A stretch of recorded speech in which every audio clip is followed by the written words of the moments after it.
It's the year 2018, and I'm standing here in the heart of the Goodlettsville Cumberland Presbyterian Church campus. This is the 1902 sanctuary. Originally, it was built in 1899, and it burnt down, and they built another one right here on the same location. But before that, for 50 years, there was a log structure that stood here, and many people worshiped here over those years. Reverend Goodlett never saw this building, neither did many of the pastors who came after him. But after 1902, many pastors, many people came in and out of these doors until the new sanctuary was built in 1976. But our history doesn't begin there. Our history goes back far beyond that. Our church really began as an outgrowth of the great movement that happened after the Reformation began in Europe.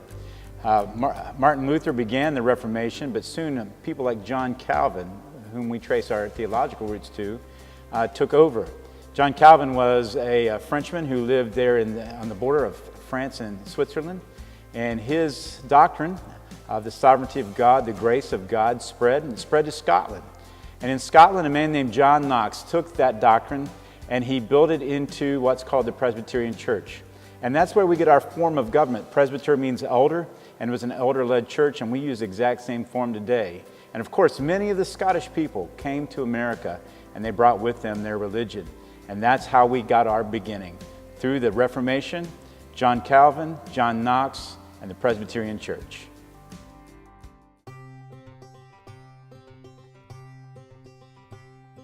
Here we are in Logan County, Kentucky. We're at the site of the Red River Meeting House.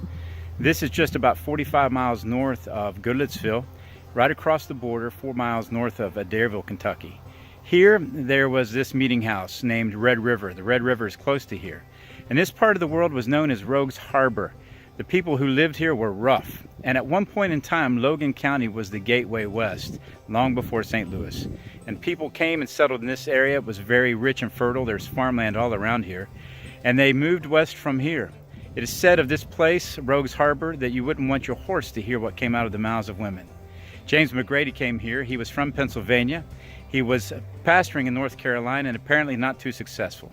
He was not a learned man, but he was a great communicator from what is said, and he preached boldly about sin. He was so upsetting to the people of North Carolina that they burned his pulpit and wrote him a letter in blood telling him he needed to get out of town.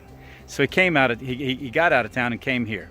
He came here to Red River. He served 3 churches, Red River, Gasper River, which by the way was named for Casper Mansker, and he came to Muddy River.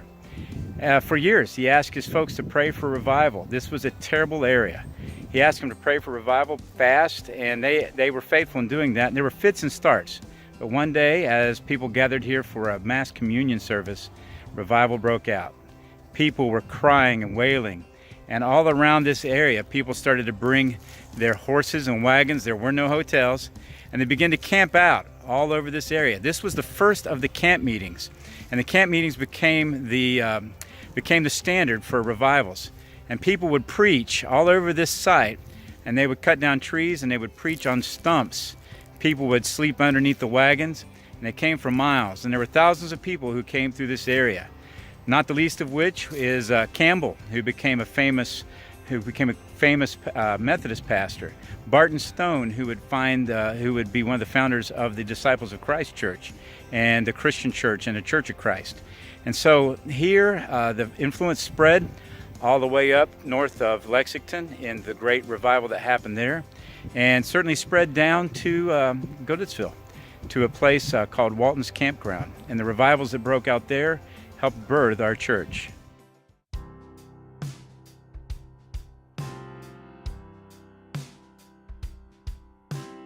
The great revival of 1800 didn't end anytime soon. As a matter of fact, here in this spot, right in what is Montgomeryville State Park outside of Dixon, Tennessee, in 1810 we had what was to be known as the birth of the Cumberland Presbyterian Church officially. Of course, the Red River Meeting House is where this really got started, but it continued. And because of the revival, weird things began to happen inside the denomination. A lot of battles were going on between those who favored the revivals and those who did not. You see, the revivals had all kinds of strange things happening. There was barking, shaking, etc. A lot of revivals bring about some things that are maybe not biblical, but those who saw the changes happening in the lives of people being saved, said, hey, This is just an extraordinary circumstance. Also, because of that extraordinary circumstance, they said, hey, we need to ordain pastors, and they began to do that. Because the Springfield Presbytery up in Kentucky and the Cumberland Presbyterian in Kentucky were ordaining pastors and continuing to practice this revival, camp meetings, etc., they were kicked out of the denomination, and their presbytery was dissolved, which meant they couldn't ordain pastors, they couldn't train pastors, and they couldn't organize churches. So what they did was send 2 representatives down here to Dixon, Tennessee. The 2 representatives were Samuel King and Finis Ewing. These 2 pastors came down here to the home of Samuel McAdoo. And this home is a reproduction, and it was here that they agreed together to reconstitute the presbytery.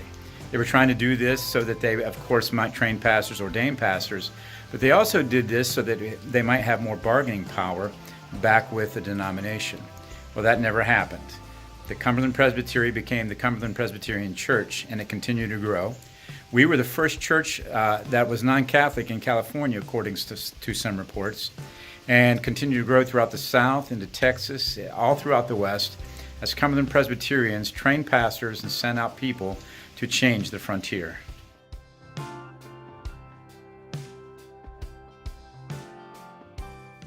In this area off Long Hollow Pike, just across the creek, Mansker's Creek, was an area known as Walton's Campground. 6 acres donated by Isaac Walton, an early pioneer, and he gave this for the purpose of worship. And many churches worshiped in this area, especially as an outgrowth of the great revival that happened just up the road in Red River. And so the revival spread here, and from those revivals were birthed many churches. Connell Methodist, First Baptist, but one church known as Mansker's Congregation, the Cumberland Presbyterian Church, which became Goodlettsville Cumberland Presbyterian Church.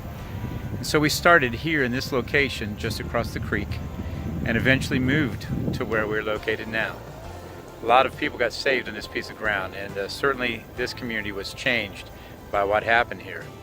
And we're thankful for Isaac Walton's vision, and we're also thankful for the move of God that transformed this region for Christ.